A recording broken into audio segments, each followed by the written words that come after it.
Hey guys, so basically today I'm gonna you're probably wondering what that is. You see that field over there? It's called Gettysburg. Well, not actually. It's just a field from Gettysburg. There's a pretty big battle going on right now over there, and it's causing a lot of screaming.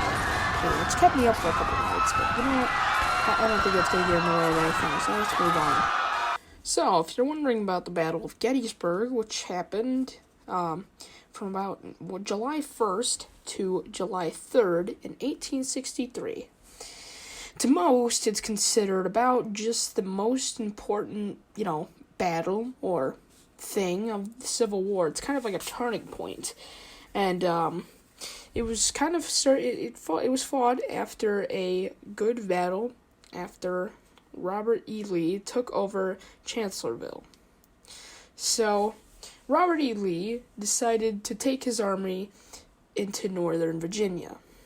Starting on July 1st, the Confederates decided to have a little battle with the Union.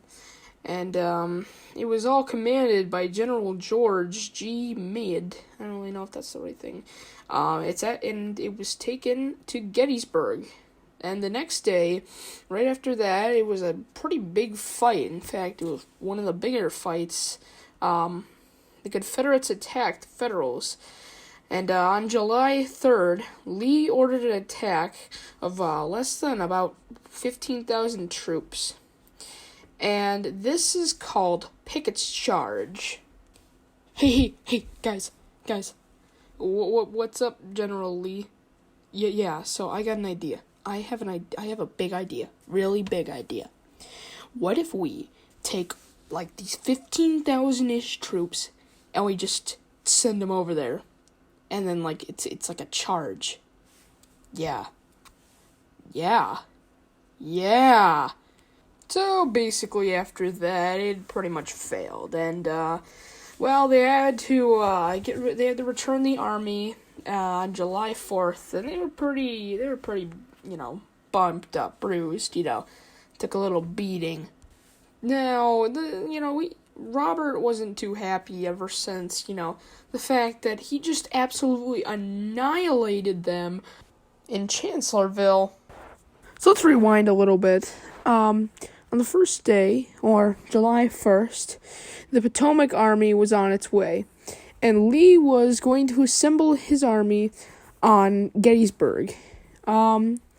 And then the Confederate divisions approached the town, and they were searching for supplies earlier in the morning on July 1st, and they found that, two Union cavalry brigades had arrived the previous day, and there were more armies headed towards Gettysburg, and mainly by the Confederate forces led by Hill.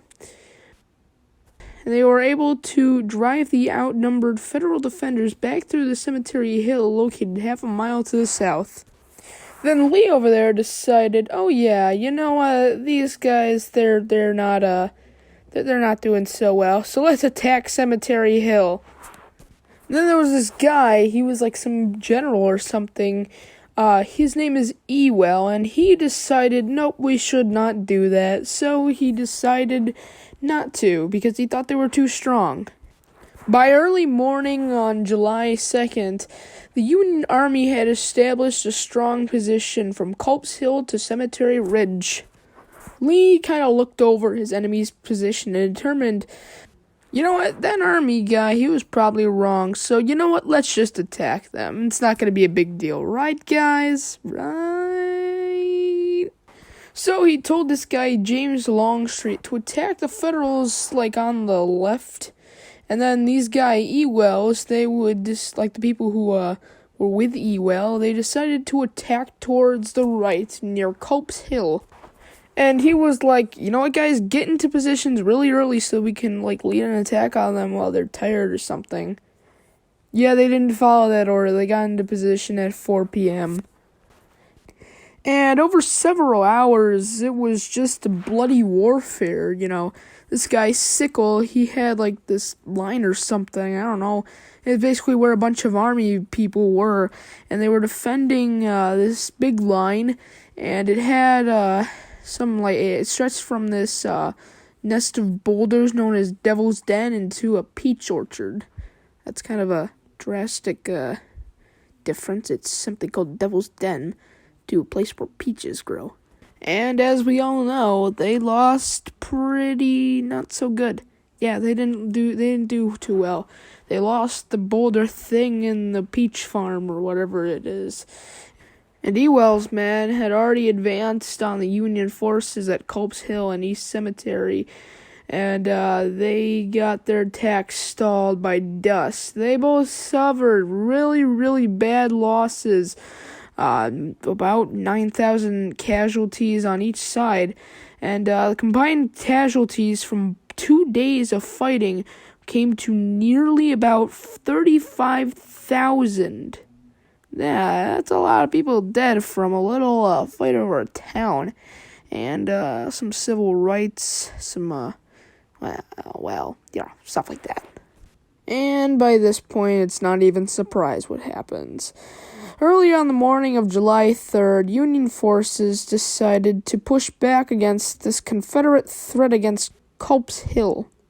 Now, if you can't already tell, Lee is probably not the best person to be leading an army because he thought that his men were pretty much winning. So he decided to send 3 divisions against the Union Center on Cemetery Ridge. And it was less than 15,000 troops. And it was this guy named George Pickett. And as we all know, Lee went up to Pickett and said, "Hey, dude, you should do this charge or something." And around 3 p.m., he did it. Now, of course, with astonishing losses from both sides, the Confederates survived, but just barely. They lost half of their men. Literally half of their men were gone. But then over on the Union side, they lost 2/3 of their men. Yeah, it was pretty sad. And nothing ever happened after that. He was waiting for a counterattack on July 4th, but nothing ever happened. Yeah, and then rain came down, and, they just decided, nope, I'm out of here. So, yeah, that's pretty much the end of the entire thing. That's what happened at Gettysburg during the Civil War. But it's not forgotten at all. It actually was really big. It was a pretty big fight. Got the Confederates to a win and the Union for a loss. And a lot of people say that it influenced, a lot of whatever happened during the rest of the war. By the way, I used History.com for a lot of this, and it worked out pretty decently. I'm happy with, them. Thank you for providing some, extra source for me since, it's kind of hard to find this stuff. So, yeah. Well, that's pretty much the end of this, and, I don't know, should I do more history episodes? It's kind of fun. So, yeah. Bye.